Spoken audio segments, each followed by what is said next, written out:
Hello! In this video, you'll learn how to search for and find service-delivered billing entries. I'm logged in currently as a user at an agency provider, but many other types of users will be able to do these same steps. To begin, go to the left-hand navigation and select Plan of Care, Service Delivered, View Service Delivered Entries. Now, if you're a personal support worker, your left menu may look a little different, but you'll still have this link here, View Service Delivered Entries. Once the page loads, there is a lot of criteria. You have to enter at least one to search, and the more criteria that you enter, the more specific your results will be. Here's a few key criteria that's good to know to search by. Client Prime lets you use an individual's prime number to limit the results to just that individual. The Pay to Provider record allows you to search by the main provider record so that you can see all of that provider's service delivered billing entries. The service element, procedure code, and service modifier code allow you to get very specific with the type of service that you want to return. Status is very important because once you select the status, it allows you to take action on the SDs that return. Begin date and end date refer to the actual service date of the SDs that are being searched for, and the submitted, created, and reviewed from and to fields are similar. They refer to the dates that the SD was submitted, created, or reviewed.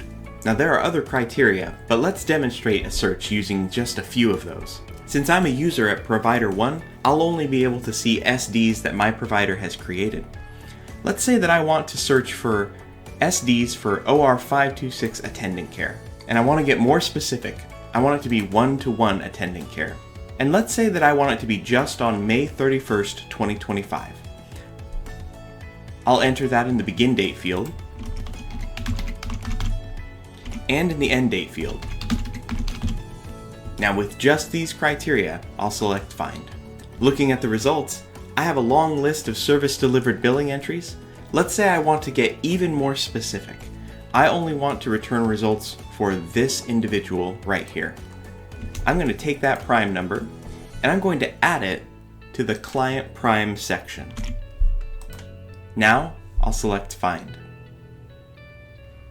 And when I make that one change, now I've reduced those hundreds of results down to just one SD. So this is a good reminder that the more criteria that you add, the smaller your search result set will become. And that's many times good. It's what you want because you're trying to find information about a specific provider or maybe client or a specific service delivered billing entry. Looking at the result set, we have a few things we can see here. We get basic information like the SPA ID and the SD ID. These are also hyperlinks that will open up those pages so that you can examine them in closer detail.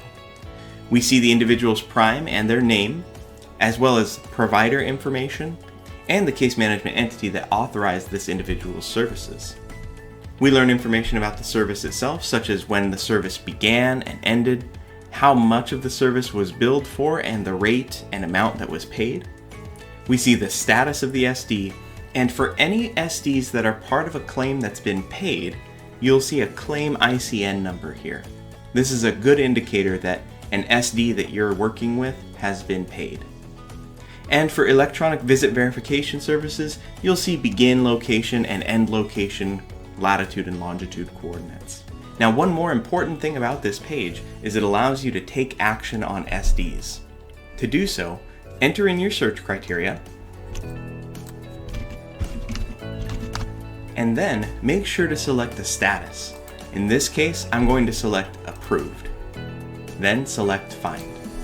And what's different this time is that because I've selected a status, the checkbox on the left-hand side is now enabled. This allows me to check the box and take any action that's listed here at the bottom of the screen. The actions are dependent on both my permissions as a user, but also the status of the SD that I'm working with. In this case, an approved SD can only be voided. So after checking the box, or checking the all box if there was multiple, I can select Void. And after the action's complete, I see the results, showing me that this SD was voided successfully.